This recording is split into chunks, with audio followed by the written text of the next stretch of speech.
Hey guys, how you doing? Got a little bit of a late start today, so instead of taking off or starting off where I took off yesterday, I made a little list again. My Superball moments, where I will bounce all over the place throughout my life journey to share with you. The life of Tracilyn, also known as VCAT.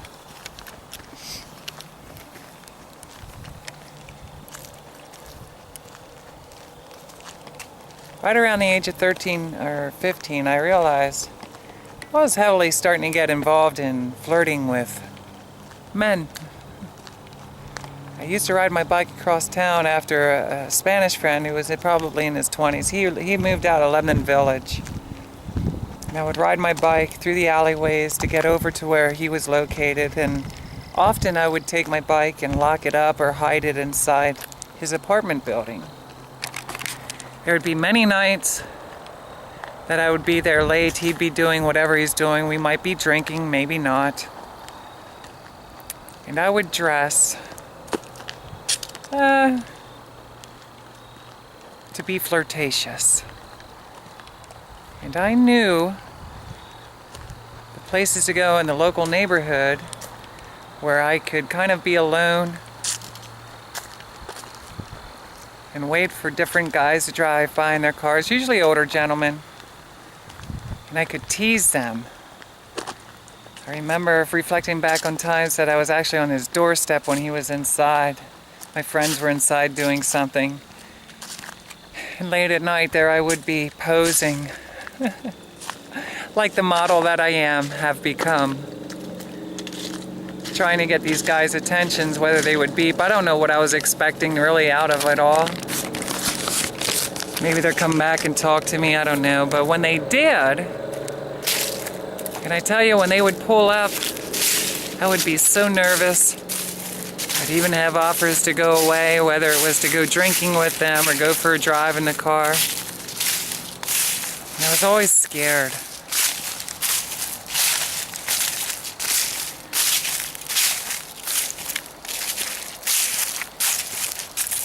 And this happened quite often, actually, throughout my teen years.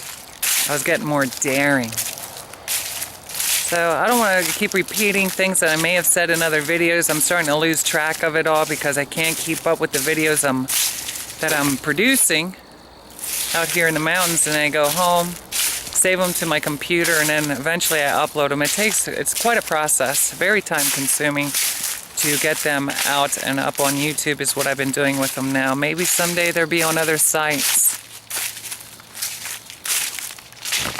I used to wait by the phone booth. I think I might have talked about that. Back in the day we didn't have cell phones. We had phone booths in town. Everybody seemed to know the numbers. So instead of calling out, we'd have people call in. Give me a call at the phone booth at such and such a time. I'll be waiting there. And you just hope that somebody's not in line or on the phone when you get there. And sometimes these guys would call because they noticed that you were hanging out at the phone booth, and conversations would just go wherever they'd go. I was always a scared one to go hang out with these older guys at that time. I don't know if I mentioned about having a job with a gentleman that we were cleaning out a bar. What he did for a business was he cleaned bars. He was like a janitor. After closing hours, he would go in, he'd sweep up the place, mop up the place, restock the coolers, and he hired helpers like me to come help him out with the jobs. And there was one time that a guy, he was really attracted to me. He left it known.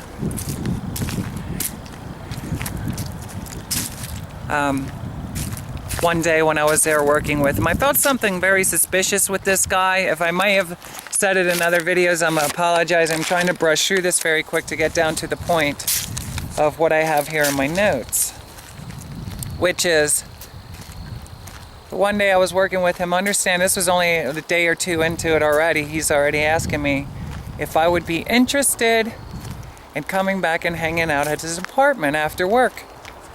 He asked me what I drink, if I would want a drink.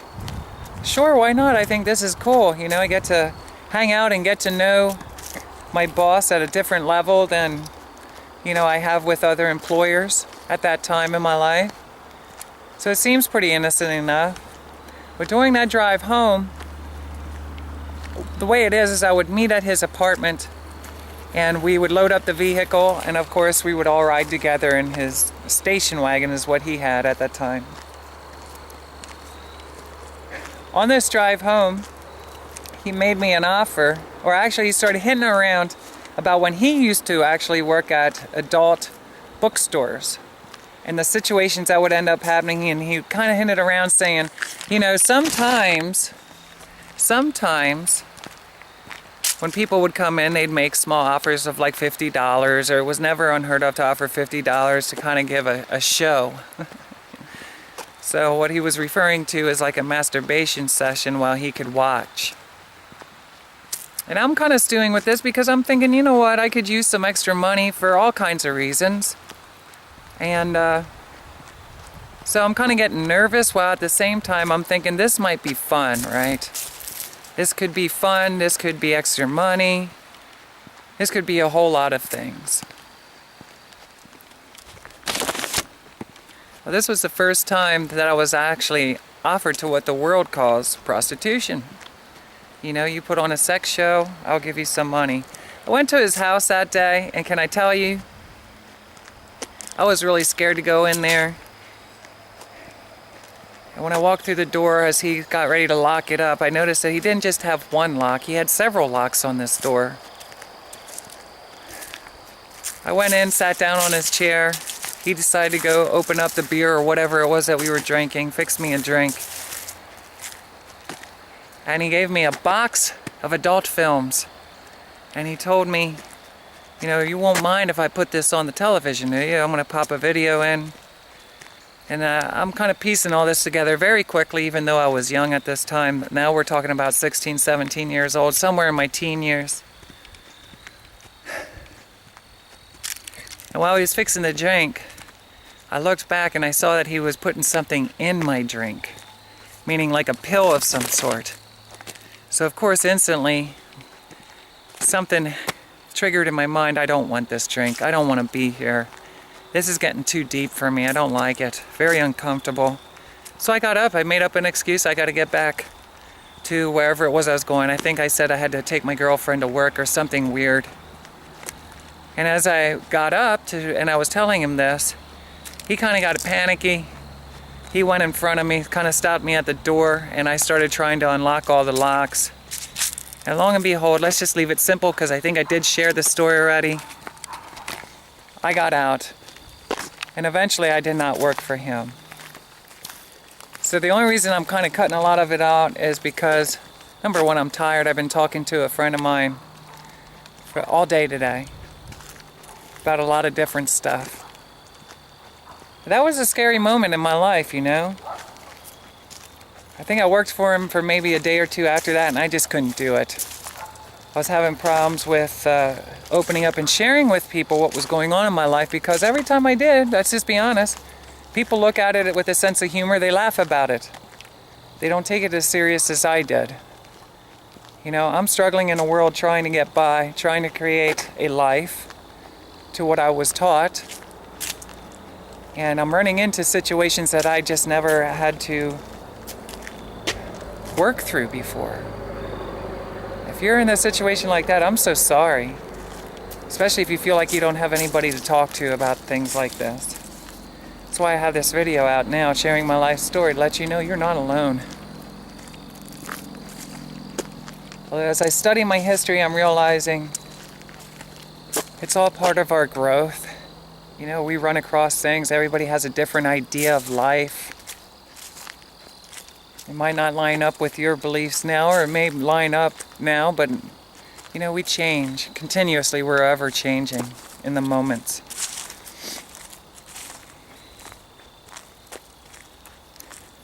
I have down here,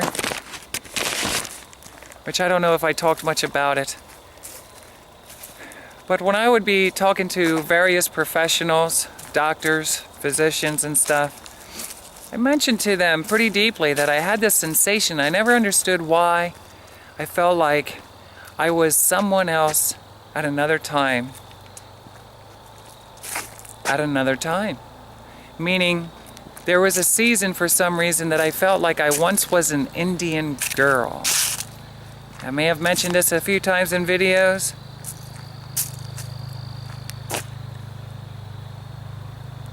But it always stuck with me, and the story of me being what I thought possibly, or whatever, maybe it's a movie.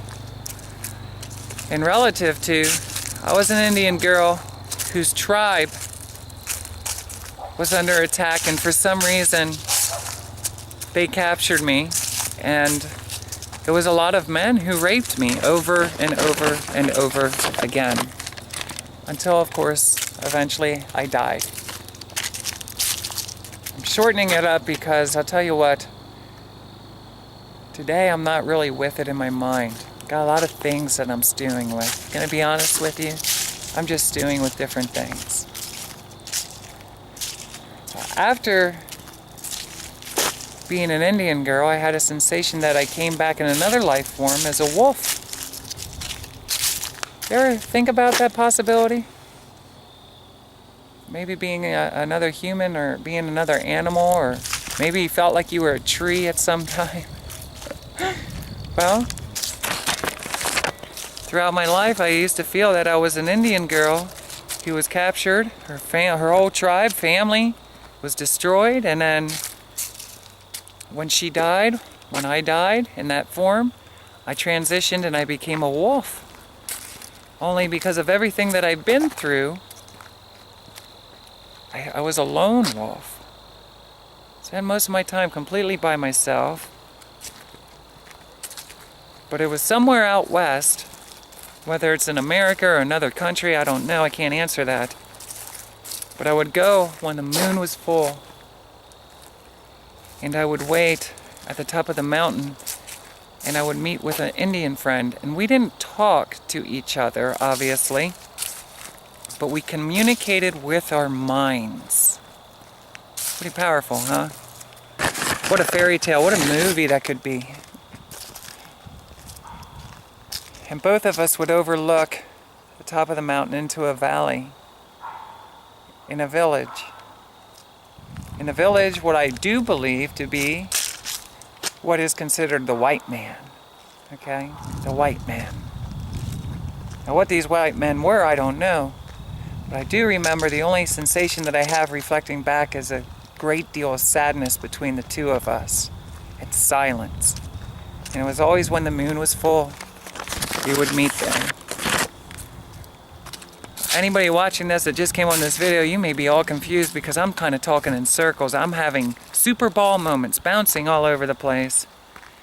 And I'm just sharing little notes that I have here, thoughts that I reflected back on throughout my life of the possibilities. Because that's what we're doing. We're learning as we go through our life the possibilities, the reasoning, the purposes.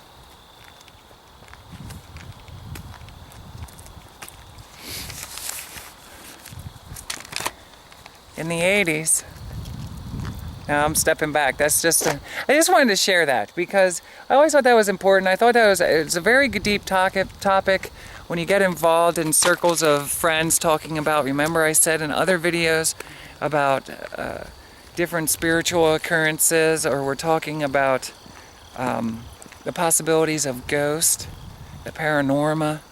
Is that right? Paranormy? Paranormy? All different kinds of possibilities of the world around us. Is there more to it than we have been told and taught? Is there more to it than we can see with our eyes, or hear with our ears, or feel and touch with our body? You know? I don't think so much about that stuff anymore. I'm pretty much going through a healing process of emptying out my heart, my thoughts. It's been very therapeutic for me. I watch these videos myself. I see myself talking to myself, literally. And it kind of gives me a sensation that I'm not alone. and I never was. Now in the 80s, do you remember a song, or have you ever heard a song called the Double Dutch Bus? The double Dutch bus is coming down the street, looking pretty fast, so kinda shuffle your feet. Well, get on the bus, pay your fare, and tell the driver that you're going to a double Dutch affair. Fee, fi, fo, fum, well, I'll be darned, here it comes. The double Dutch bus is on the street. That was really big back in the 80s when I was just stepping into my teenager season. Whether it was before then or not, I'm not sure. It could have been only 10 or 11. Dates and times, I don't have time to really reflect back and be accurate with that anymore. Because I want to summarize all this by tomorrow, up to 2009. The double Dutch bus, the double Dutch was really big back when I was a child. So a lot of the kids, we had jump ropes. Did you ever jump rope? And sometimes our friends would get together parallel from us, like where you are now as you're watching this video, and the other person would grab the other end of the rope and we'd start swinging it, only we had two. So they'd kind of be going the opposite, as one is going this way, the other one is crossing over in reverse with the left hand, which I can't do right now. And the main goal is to keep them ropes swinging, and then you would take turns jumping in the middle of those two, and you got to keep on jumping around without tripping or stopping the people from spinning the ropes. Kind of like jump roping, only now you have two ropes and other people are spinning it for you. That was fun, and that lasted for probably a year. Everybody was trying to do the double Dutch.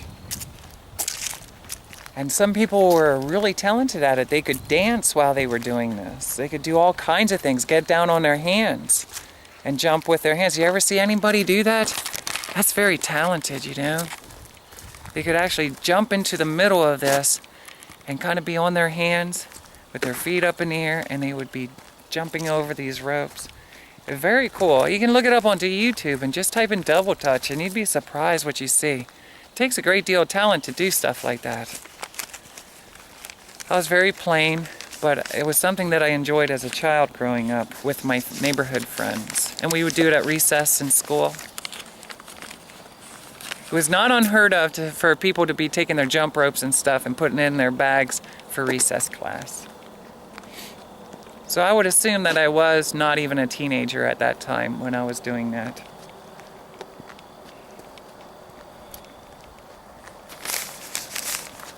When I used to go to my dad's place, he had a collection of goods. He was known to do yard sales. He later on became an auctioneer. But he somehow would get a hold of a lot of stuff, or people would deliver him stuff, give him a lot of stuff to sell. Did you ever have yard sales?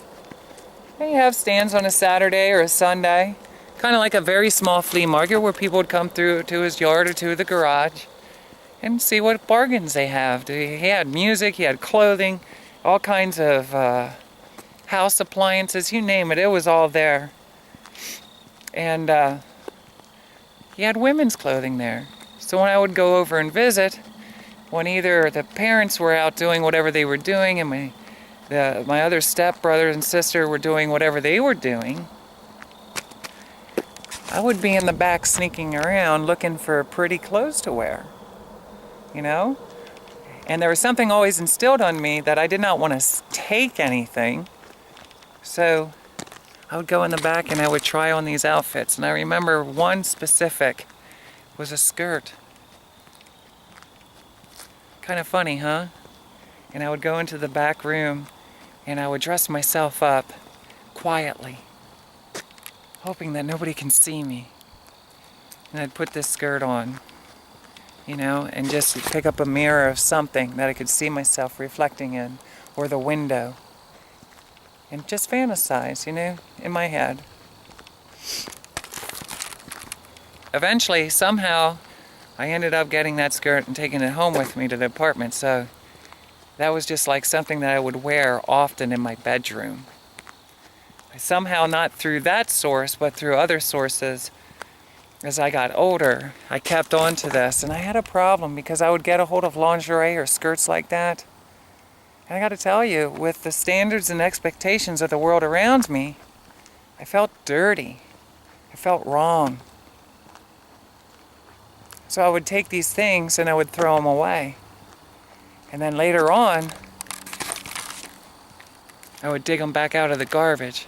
I think about it for a few hours and like, why did I do that? Why am I doing this? This is crazy. And it feels like you have some kind of addiction that you can't break. But really all it is that I just want to dress the way I want to dress. And I'm battling the fears of what others will say, how they will treat me, mistreat me. Let's put it that way, mistreat me.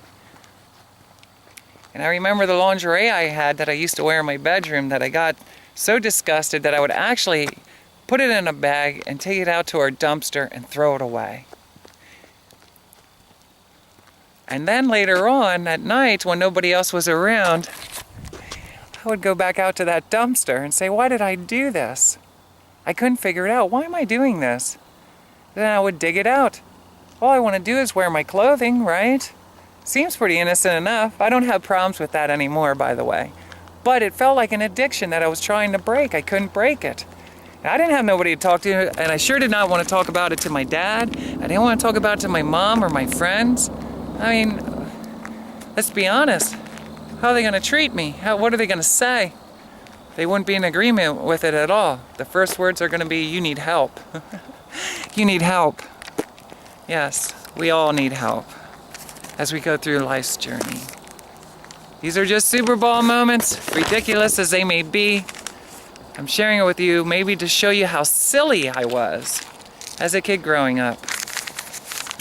Now to get off the subject of clothing and struggling with my sexuality and my desires to be with men, somehow this crossed my mind. Back when video games were first really becoming big and dominant in my life, when I lived on Lafayette Street, we got our first computer game where you hooked it up to the floor model TV, and it was like tennis. I don't know if anybody remembers that. I don't even remember what the game was called. But by the time we moved over to Union Alley for Christmas, Atari was really big.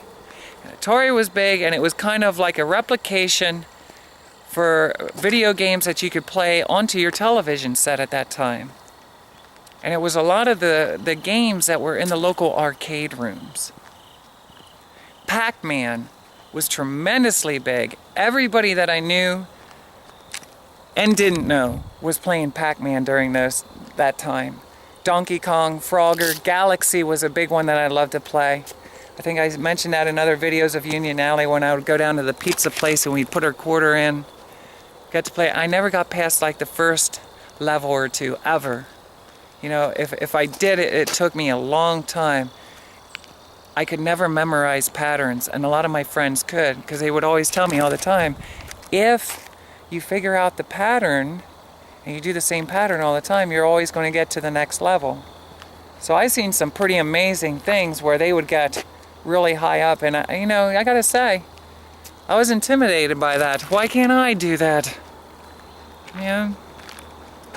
And during that time as well, they released a cassette, an album of theme songs to all these video games. Well, one of the biggest ones that we all loved and was on MTV was Pac-Man Fever. And Do the Donkey Kong. Come on, do the Donkey Kong. So now you're singing. Understand, the world around us is programming us to get stuck in this illusion that this is the cool thing to do. Come on and play your Pac-Man, do your Donkey Kong. So we're entertaining ourselves, and to be honest with you, I'm not a video game person. I say that over and over again. I'm not too good at games, even though I love to play a little bit. I like to dabble with it. Not very talented at it, and there's other things in life that I really should have been applying my energy more to. And I didn't figure that out until later years. Some of it I didn't even start to figure out until just the last year. You know? Wasted a lot of time doing a lot of different things trying to fit in. spending money on things that I couldn't afford, doing things really for the wrong reason, even though they might have been innocent reasons. And I had obvious, what word can I use here? Even though I was doing it for the wrong reasons, I really did have the reason in my heart was because I wanted to connect with other people. So since I wasn't having people step on my turf, I was taking the opportunity to step into their world, if you will. You know, I'll do what you enjoy doing, because I just want to have, you know, I want to be friends with you. Did that throughout my life. But I got older. Let me see. Oh, and one of my favorite games of all time is Twister. Even to this day. It's a great way to connect with other people, to laugh and have a good time. If you don't know what Twister is, you gotta look it up if you've never played it. Most people, I guess, have.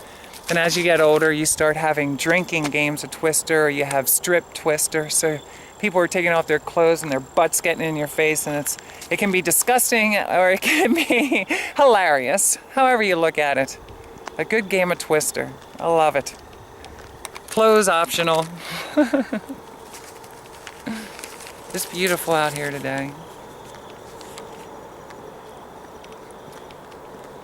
When I was living on Union Alley, me and my two stepbrothers, we used to love walking on Main Street together. When I was with my little pack, we stuck to the alleyways a lot, but we would get out on the streets so we could see the muscle cars going by, people racing and screaming, having a good time. One of my favorite candies to get while we lived there was Jolly Ranchers. And not the little bite-sized candies, but the sticks that they would have. And they have cherry, watermelon, apple.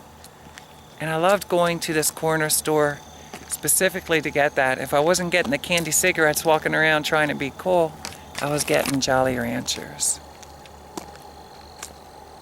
I loved them a lot. It was very rare that I would ever be anywhere without a Jolly Rancher on me. Let me see. I was also mentioning on Union Alley how my mom had talked to me about the possibilities of maybe she was going to consider dating a lady. That was also the place where I was first introduced to the first same-sex couple, you know, that I recognized. Maybe I wasn't paying attention up until then, but I definitely recognized it by then. And when we moved on Chestnut Street, can I just say that there was rumors, the rumors are always floating around as far as to personality traits of who other people are. And there was rumors that got my curiosity going, because you heard things of different, whether it was sisters or different brothers that were fooling around. And as a kid, as you're struggling with your own things in life, this stuff sticks in your head, obviously, throughout your life journey. You know, as you're trying to piece things together and figure out, who am I? I mean, really, that's what it boils down to. Who am I? But you're also looking out through your eyes, and you're looking around your neighborhoods, you're looking around your city. Nowadays on the computer, it's a little more accessible. You can do it in the privacy of your bedroom or at home or wherever you are. You know, on your iPhone, and you're looking, you're seeking. The important thing is, when we do that, is that we're being completely honest with ourselves, and that we start stripping down the fears of that and reaching out to people. As I said, that I did when I started really exploring into my early 30s, that's when I started connecting with people in the LGBT community and becoming really good friends with them, you know, with people in that community. Learned a lot.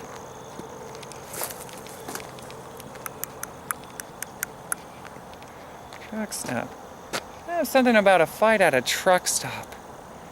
I wonder what that's all about. Oh, I know what that is now that I see. When I was living over on Cumberland Street, did you ever get frostbite? It's a very painful. It can be a very scary thing to happen to you. Always keep your hands warm, your body parts warm. But I remember when we were living on Cumberland Street, I used to walk up a couple blocks, maybe 6 blocks away from where we lived, to get on the truck to go to Cedar Crest Middle School. I remember one winter it was so cold, the wind was blowing, and anybody who knows me knows I do not care for the cold very much. And like a fool, I'm standing up there waiting. I think I did have gloves on, but it was seriously way too cold for me that I actually, by the time the bus got there, I turned and I ran home. Now I went inside. We used to have these furnaces that you sit on the floor. They were kerosene heaters. Did you ever hear of a kerosene heater? And I cried, and I told my mom I could barely move my fingers. That's how cold they were.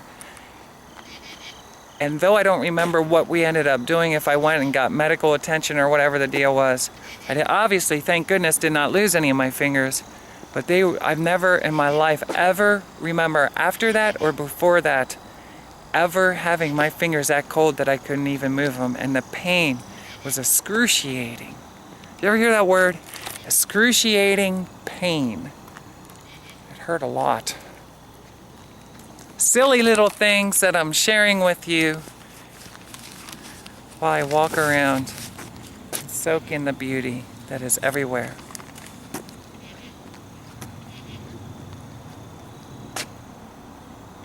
One of my biggest fears of going to a suburban school, more so or less, right? I lived in the country, then we moved into the city. In the city, basically I was known as a sissy. I was a target because word gets around very quickly. So obviously when we moved over on Cumberland Street, we're going to a suburban school that's out of the city.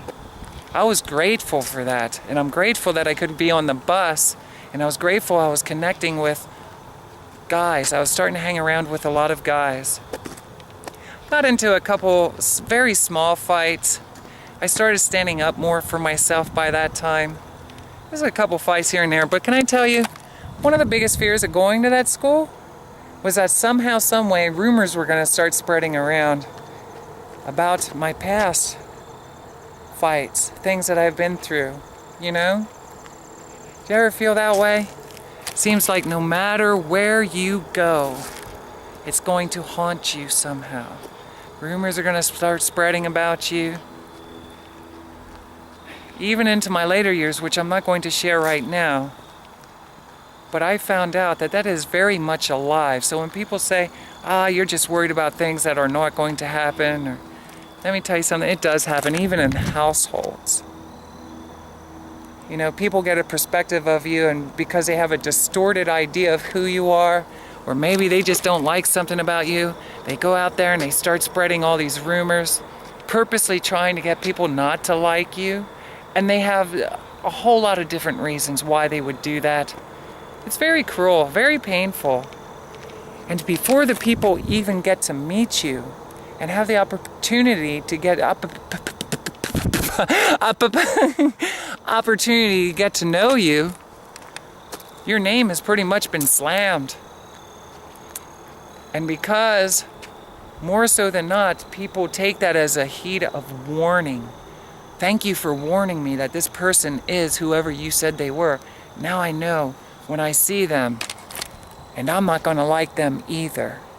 Because if you don't like them, something's telling me there's probably something wrong with them.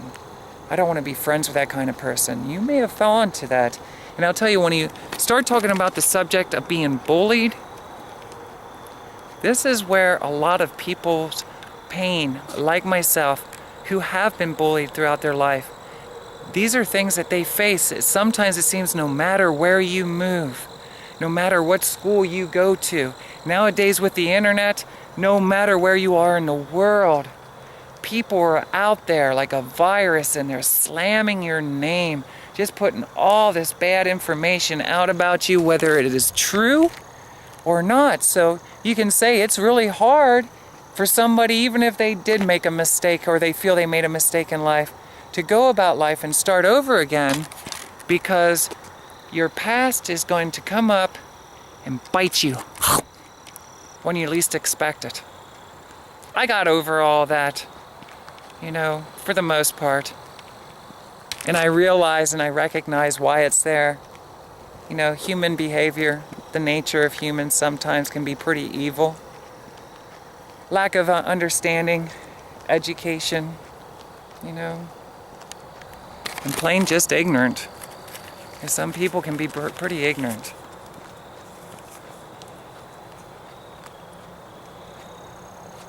Let me see, I have something about B cards. B cards.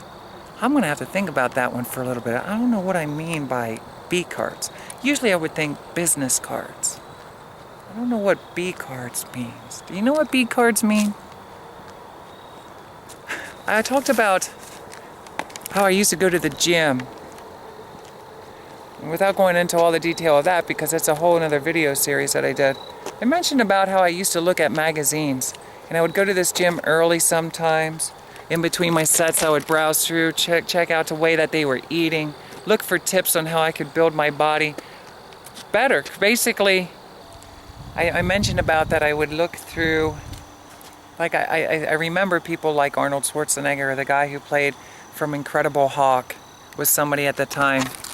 I was always fascinated, just like Kiss, you know, I get to see him without his makeup on, to see the guy who played Incredible Hulk in the television series lose something, from what I remember. It'll slowly start to come back. Well, of course, these people who are on your television set, they're very inspirational, you know? And to me, body is an art. And I wanted to develop mine to whatever idea that I had at that time, which was going kind of in the wrong direction. But can I say, as much as I was working hard to create an image that was kind of tougher, more intimidating, to keep me from being bullied, I was also looking at those same magazines at all the beautiful ladies that were in there, that were also bodybuilders. And as I would view their images and stuff, I would read the articles and their diets and their workout programs and all this stuff. And I gotta say, it started hitting me that I want my body to look more like the ladies that I was seeing versus looking at the guys. I didn't want to look like the guys. I wanted to look more like the girls. So I started following a lot of the programs that were in there for the girls. I also used to watch a lot of television, and I can't think of her name right now. But there were programs on early in the morning where they would do like more aerobics and things. So I used to do that, and they do focus more on working on the abs, doing legs. You do things without the weights and stuff. So I started really heavily getting into this, and I was listening all the time. I wish I could think of the program because it was outstanding, and I did it for years. So now I'm going to the gym, and at some point while going to the gym, I'm realizing, you know, I'm tearing my body apart here trying to get big. I really don't want to be big anymore. I'm starting to want to tone down, slender myself a little bit, if you will, lose weight, and kind of reshape myself to a more girly figure. My idea of a more girly figure with what I have, okay? Still desiring to look like something that I'm not. Either way, however you look at it. But knowing that I want to take what I was doing in the opposite direction. So I used to watch these programs, and I learned a lot. Very educational. I would try all kinds of things. So now I'm doing aerobics at my house, trying to get a more girly figure. Let me see, school moon. Oh. As I got older, and I started driving, now understand I'm bouncing around. As I got older and I started driving, there was a place called Blue Marsh. Me and the girl that I was dating at the time, the first girl that I was in a very serious committed relationship. We were probably together off and on throughout my whole teen years into my 20s. We'd have seasons of a separation. Very painful. I always wondered, I talked about this before, how I kind of felt like she was worthy of to be with somebody else versus myself, because I was still having a lot of struggles. You know, just period, inward and outwardly in my social life. But when we were together, and I was just talking with my friend today about this, that what I loved most about the first and the last girl that I had dated is, like with this first girl, when we were listening to all these rock and roll bands and stuff, we would party together. It was like we were the best of friends, and we would imitate what we saw on the television to joke around and have a good time. She'd pretend to be a singer or a guitar player, and we'd be head-banging together while we're listening to the stereo. That kind of stuff was always fun for me, because no matter where I went outside of that realm of my relationship, it seemed like a lot of people were taken back by it. Like, you know, it's time to grow up, and why are you acting so childish? Why are you acting so weird like that? And to me, it was just fun, you know? So when me and my friend, you know, my girlfriend would be doing it, we didn't question why we were doing it. We were just doing it because it was something enjoyable to do together. So sometimes it might not be driving. It may not be playing a game. It may be just sitting there rocking and rolling, you know, for no reason, you know, just because it's fun. That's why I wear my hat sideways sometimes. I think, you know what, this is fun. As I did get older and I started driving, we started driving around a lot. It was never uncommon for Tracilyn and whoever she was with, whether it was her girlfriend at the time or other friends, to have beer in the trunk and to come up in the mountains, drive around, go deer spotting. I was kind of imitating everything that I was born and raised to do as a family, so for our together time. We used to go to Blue Marsh. I was big into sunbathing. Always wanted to wear a bikini. And we used to go up there, and on the journey in my car to get to this place, me and my girlfriend and whoever else we would invite along, at that time that I'm talking about right now, Skid Row was really big. So we listened to Skid Row's first album over and over and over again. And we would sing to each other in the car everywhere we went, just like when I was a family growing up. I don't know if she did the same things in her family growing up, but definitely I was carrying and duplicating what it was that I did through my youth. I was now carrying them to my teens with other people. And it was with people that appreciated and enjoyed that, you know? And sunbathing, there's some people that they don't understand why Tracilyn's still at the age of 41 now. Why do you always have to sunbathe? Why do you like to do that? You know, there's work to be done around the house. Why are you doing this? And we can get into a whole lot of other issues talking about that, topics to talk about. But I'm just saying that it felt good to have people that were not condemning me for what it is that I love to do, but wanting to be a part of it. So we would drive our cars sometimes with her little brother. He loved hanging out with me and hanging out with her together. And even her older sister. I mean, it was a party. Tracilyn was all about celebration of life. Let's just have a good time. And we would sing these albums. Appetite for Destruction was really big. Sometimes my brother would take me on his motorcycle. We'd get up there to Blue Marsh and we'd lay out, because he was big about that too. Everybody loved to go up there to the lake.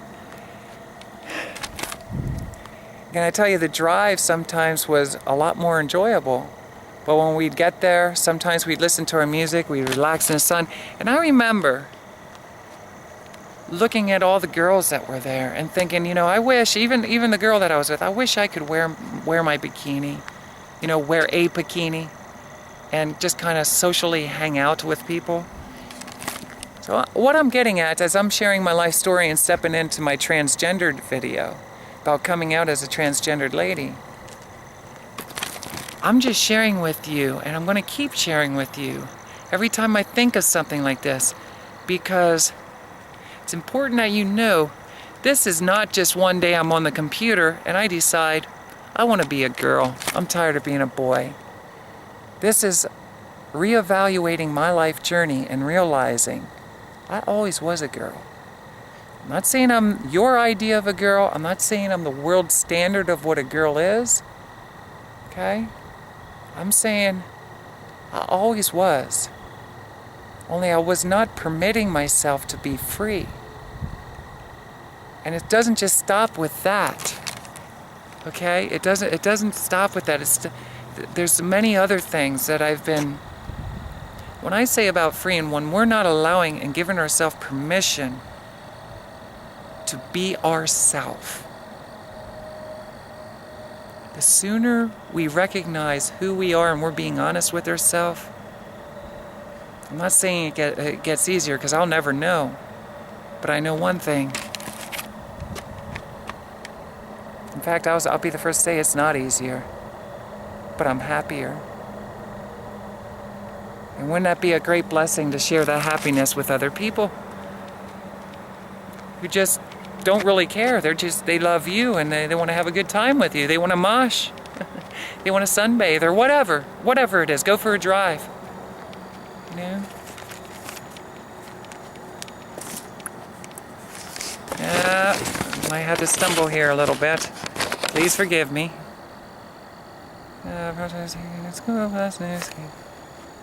So big in that time, while hanging out Blue Marsh, it was definitely Appetite for Destruction. When that album came out, I had to be around 15.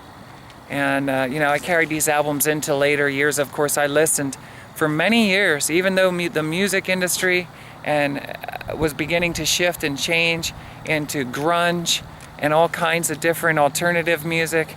I was still stuck in the 80s for many, many years. I am going to be honest, I feel relieved when I finally started embracing and appreciating. I was kind of like left behind, if you will, a little bit, because I'm still stuck in the 80s. Everybody's living in the 90s. And for some reason, I wasn't accepting that. I think the biggest reason is because the whole image of musicians, it was beginning to shift and change for a lot of different reasons. And now I was losing that dominant, in-your-face, if you will, image that, guys can wear women's clothing in rock and roll. Now it's starting to go back to kind of the older dress codes, even though it's newer, newer trends. Sometimes the 70s come back, different trends come back, they come and go. But when the 80s started to diminish, you saw less and less of men sociably around you with long hair, wearing makeup, wearing women's clothing. And if you did see it, you kind of chuckled. Even I did. You can tell that's an 80s fan right there, for instance. Or there's somebody who's a big fan, which I am, of the 50s. So we still try to go through life what I call blending in. We kind of just want to blend in so we don't draw too much attention to ourselves, but just enough that we can express ourselves a little bit to be recognized by the people we want to cross paths with. My situation, men, without being so goofy kind of looking in a society that says we've already changed our look. You're still living in the 80s, we're living in the 90s, we're now in 2000. So you kind of reinvent yourself. Every decade, is it? Maybe every year nowadays, I don't know. I just am me, and I wear whatever pretty much I can afford. I talked about this, that, and the other, and I know this is a really silly, I understand I am so tired. Ugh. Look at me, I'm tired. I'm glad I'm getting this out. And we talked about the truck stop, Frostbite scared, schools. I was a sissy. Yes, I didn't want people to know that I was... Here's something for you. A couple things here, and then we should be done. Whoa, look at it. It's flying away from me. It says you're done now. Hold on. Here we are, on the street. When I was living in that London village,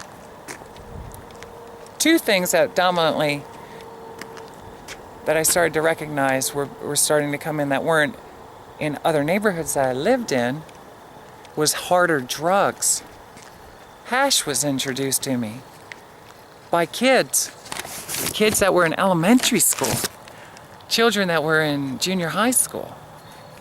And let's just face it, I'm saying this as respectfully and nicely as we can, but in my day, the groups of people who did drugs, we called them druggies. Preps, preppies, you know? Football players and sports people, we called them jocks. I don't want to offend or hurt anybody, but that's what we kind of had different groups within our school. And also in our neighborhood, it was the same thing. This is a neighborhood that I pretty much stayed on my porch that I was telling you about in London Village. But the people that I ended up hanging with, again, I'm looking to fit in. I just want to have friends. Why has it got to be so complicated? It really did seem that a lot of the guys that I was ending up connecting with were doing a lot of things that I didn't want anything to do with. But somewhere along the line, I felt like it was time to make sacrifices against my own values, my own morals. Can I just tell you, please don't do that. Hang in there. Life can be a very lonely journey sometimes when we do that. But I remember trying hash with someone, and it was, for me, the response was, it felt like a nightmare. I only did it once, never again. So I started hanging out with girls with cars.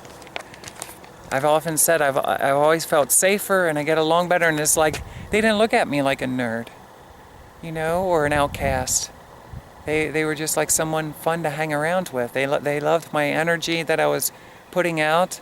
So I would get, before I even drove, I was going with older people in their cars and girls and stuff. And, that was really hard on me when they would flirt with me and stuff, because I just wanted to be a part of what was going on. I didn't really want all the other stuff. Pressure, pressure, pressure. In that neighborhood as well, at that time, I'm not saying now. None of this, I'm not saying any of this is going on now. This is back in the 80s. Something else is, what do I have here? I gotta look at my notes. Gang fights. That was the first time I was ever introduced to gang fights. Did you ever see that? Hello guys. Hello. Have a nice evening. Let me tell you something. It's one thing when the school is surrounding you, kind of thing. It's like a temporary thing. People are chasing you down and they're kind of cheering on. They want to see a fight. They want to see a fight. But it's another thing when you see a group of guys, sometimes with weapons, bats, anything, kind of just like staring you down no matter where you walk. This wasn't it wasn't like a daily thing, but occasionally you would see these groups of people get together and you knew that they were either chasing someone down or they were in the mood for a gang fight. Obviously, that was not for me. And occasionally you would see this in town even as I got a little bit older. And to me, that was always scary. Why a group of guys would want to go fight another group of guys. And usually, in all honesty, I'd have to say most of the time that I was aware of, it was over silly stuff. Things that could either be discussed and talked out or just totally avoided, unnecessary.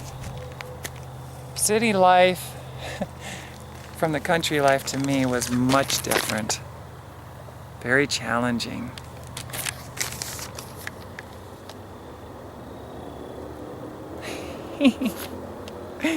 Here we go. This takes me back to Lafayette and Jonestown. My mom's boyfriend that she was dating at the time, he liked to tease me, not to hurt my feelings, but he used to like teasing me, and he would think of little names, nicknames to call me, and I want to share them with you. But it's very important that I share this with you, because understand, everything else that I'm going through in life, even though that the person I look up to and that he loves me, I know he loves me. Even to this day, I know he loves me. Okay? I'm 100% sure of that. Even when I was a kid. Sometimes little nicknames get in bed in our head and we walk around meditating on that. Or it calls up when other people start ganging up and calling me, for instance, sissy, a freak, or long-haired, whatever they want to call, hippie, you know, all this stuff, you kind of, it's how you perceive it. If you're perceiving it as negative, it's going to bring you down, especially if you start to fall in agreement with this stuff. And let's face it, it's not hard to do, falling in agreement with what everybody else is saying, especially if it's a lot of people that keep saying it. I think to myself sometimes, even now, I'm in disbelief. I can't believe that I went through my life journey with everything that I'm sharing you. I'm surprised I'm still standing. I'm surprised I can still smile. I am surprised. Mom's boyfriend, I loved him to death. He loved me. He used to call me, and I get this, I'm sharing this with you to get you to laugh. He used to call me futz nuts. I did not have any understanding of it when I was a kid growing up. He called me that, and let me tell you something. He'd be like, come on, futz nuts, get your jacket and let's get going. We're going to go get a pizza boat. I was telling you guys I loved pizza subs, but we actually called them pizza boats from Papadino's. I loved, when I heard we're getting a pizza boat, I would get so excited. You could call me anything you want at that time. Remember the cheese I was telling you about? He would say, futz nuts. Stop being a futz nuts. Stop being a futz nuts. Or come on, futz nuts, let's go. So instead of calling me my name, and it was playful. It wasn't that he was trying to hurt me. There were times do you believe that hurt? Sometimes it did. Depends on what I was dealing with that day. And I was thinking, you know, I have a name. You could say, hey, honey. Hey, sweetheart. You might not want to call me back then. You might not want to call me. You could have called me anything, but you called me, and I looked at that as negative because now, whether it's my brothers, sisters, or other friends, or my mom would be joking on top of it, laughing about this. But understand, this stuff is being burned into my brain. Burned into my brain. I'm futz nuts now. If you see me and you call me futz nuts, I will promise this, I will not let it contaminate me or affect me. I will reflect back on my mom's boyfriend and life in one of the most pleasurable neighborhoods that I ever lived in. You'd also call me stinky sometimes.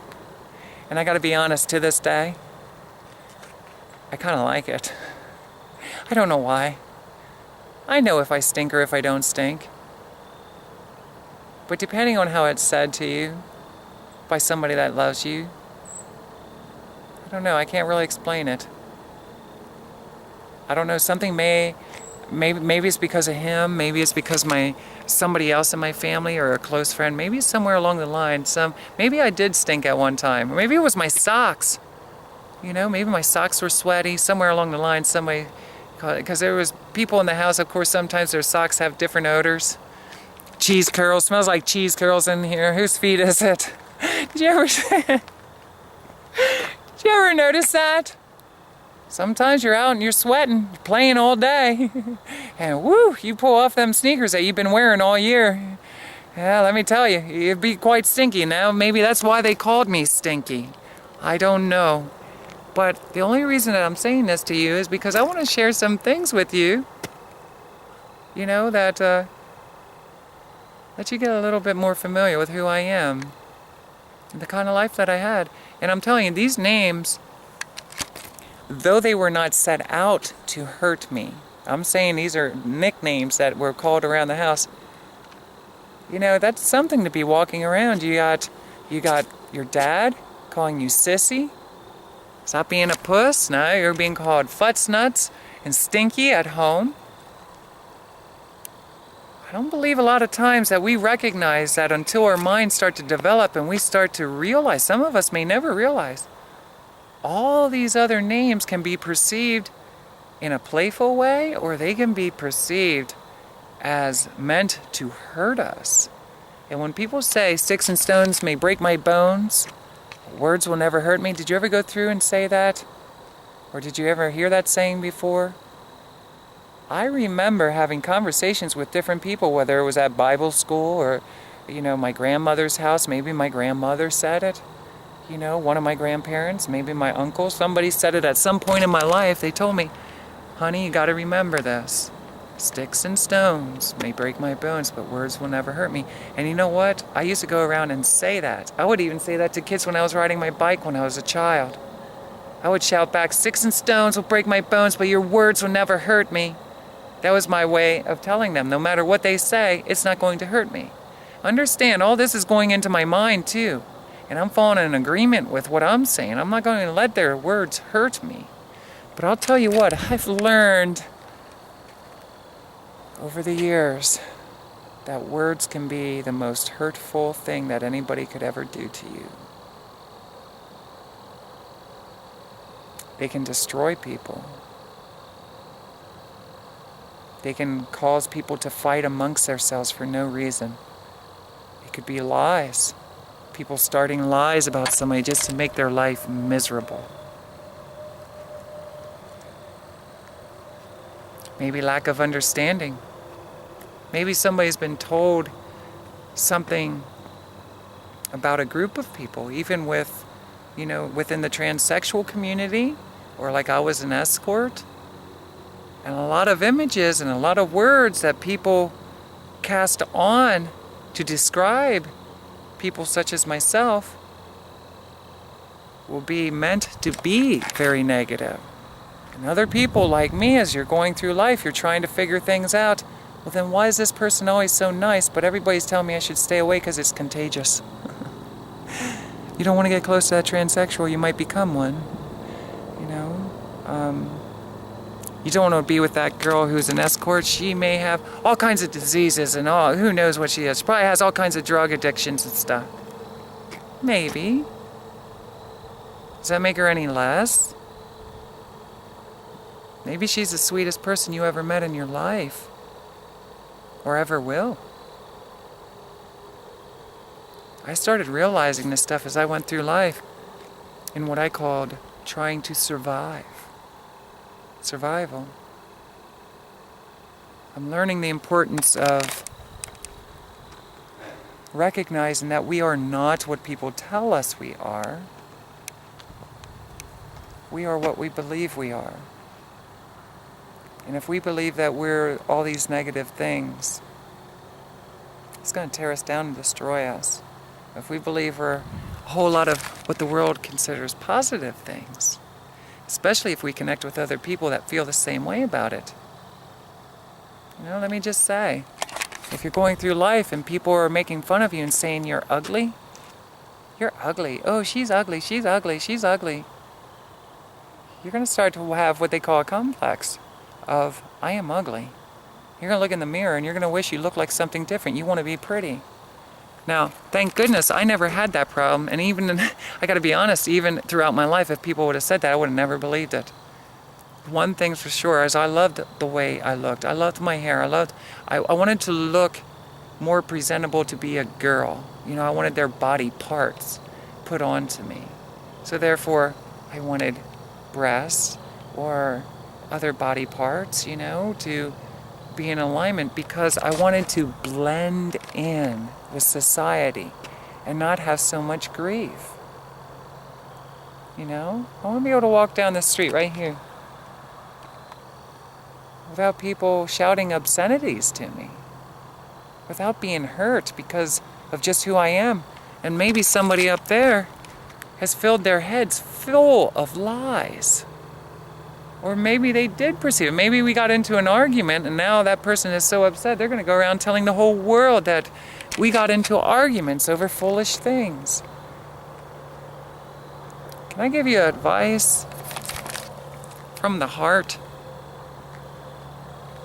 No matter what you're going through in life and with others, make it a point to have an absolute forgiveness over the situation, knowing that there's multitudes of reasons why people are who they are right now. And just because a person is who they are right now doesn't mean a day from now they're going to be the same. But we're told and taught to be consistent, to be that one person. And because it's embedded in our head, the way we walk, the way we talk, the way we carry ourselves, the things we do in life, I'm going to tell you, for an example, I'm not my past. You're not your past. You're not even what you did today. These are things that you go through in your life journey when you're walking down the road. You know? If there's only one person that I could reach, even if it's just myself, I want you to understand that I've learned firsthand the world can be a very cruel place. And in the midst of it all, you can miss some of the most precious moments of your life. And it would be really sad to transition on, never have once recognized it, even if it's later years. I come out here, one reason led me into another. I could talk for years about that. One thing led into another. I ended up out here. It was a place to go to escape, in a quiet place, reflect and think deeply, very deeply.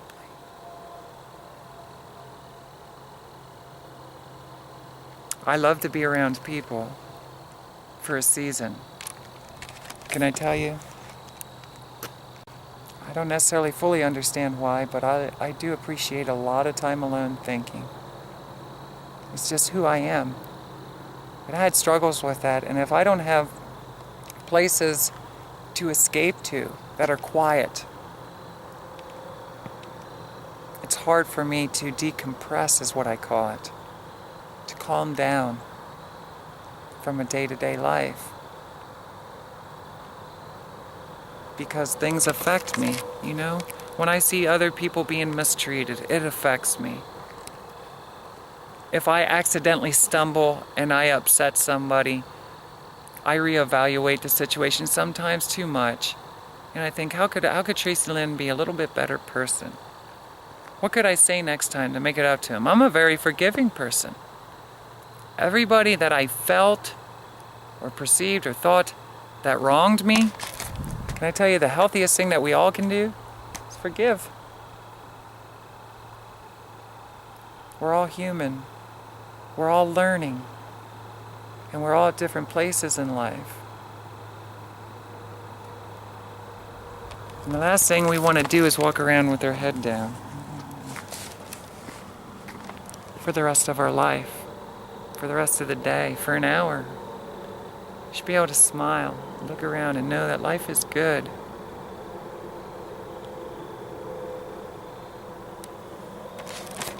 Because it's starting to get dark out and I got a late start on this, I've been talking all day. You can hear my voice.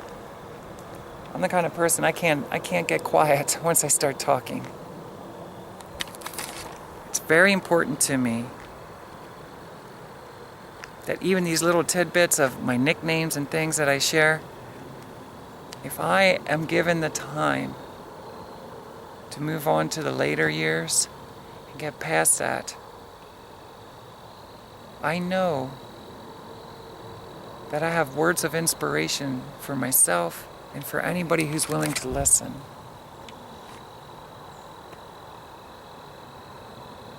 I want to help people maximize their life journey. And I learned the hard way. Trials and a lot of mishaps. Of where that real happiness is. The happiness is inside of you. And happiness is getting it right with you.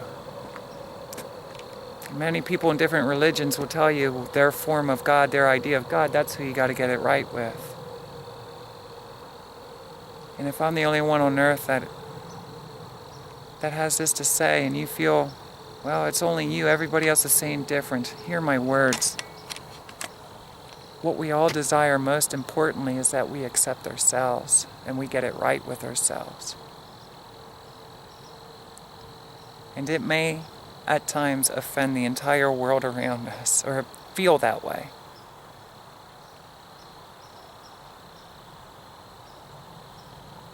And it will confuse us. Are we doing what's right? Are we doing the right thing? Because if I'm being me, and it makes me happy when I'm in my bedroom, then why when I walk out my door does it create so much hassle for myself and for everybody else? Why does it stir up so much fuss? Fuss, not futz. Fuss.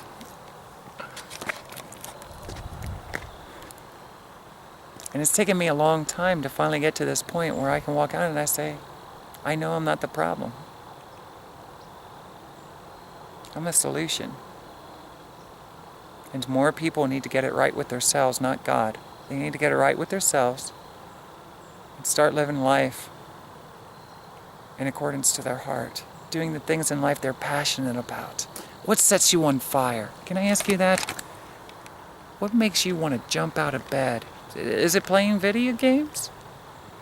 Is it working on the computer? Is it programming different things? Creating things? You know, is it any kind of art or music? Is it cars? Is it spending a lot of time in the mountains? Are you passionate about animals? You know, do you find yourself wanting to go to the zoo a lot and wanting to learn more about wildlife?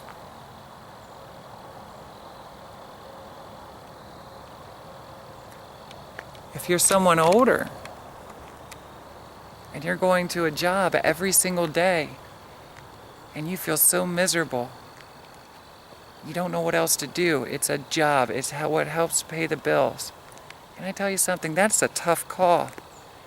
I just talked to someone about that today. I've been down that road many times. We can be our worst enemy. In the back of our minds, we have like a slave master. And that slave master is saying, you got to meet the expectations of the way the world has programmed us to be. And the world is telling us we got to do whatever it takes to have a job that makes some kind of money, because we have responsibilities and this, that, and the other that we got ourselves into. And, you know, I don't have all the answers. Can I tell you, that's just digging a ditch. It's digging a digger ditch because you already know you don't want to be there. And the whole time you're there, you got to make up your mind. If you're going to be there, then start reprogramming your mind. If you feel that you have to be there, reprogram your mind and stop forgetting about how much you hate it. Find every reason that you like it, that you look forward to it. Formulate a plan. Start working on other ideas to go in another direction. Doing what you're very passionate about. And can I tell you something? I don't want to hurt your feelings, and this can be very confusing, but don't do anything for the money. Because money is not where your happiness is. It's a resource. But I've learned in life, if you do anything just for the money, happiness will never come. It's an illusion that someday it'll start to happen. Happiness begins when we get to know who we are and we give ourselves permission to fully be ourselves at all costs.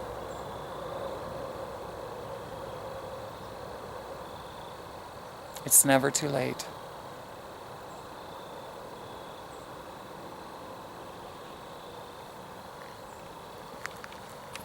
So that's all I'm going to talk about today.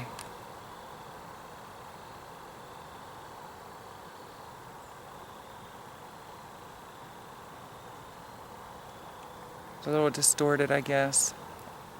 But I'm believing that something that I said today will be helpful, humorous, get people thinking. And my hope is that it doesn't offend or upset anybody. And tomorrow, it's very important to me that I wake up bright and early. And I wrap things up to 2009 because I gotta get rolling. I want to share the rest of my life with you.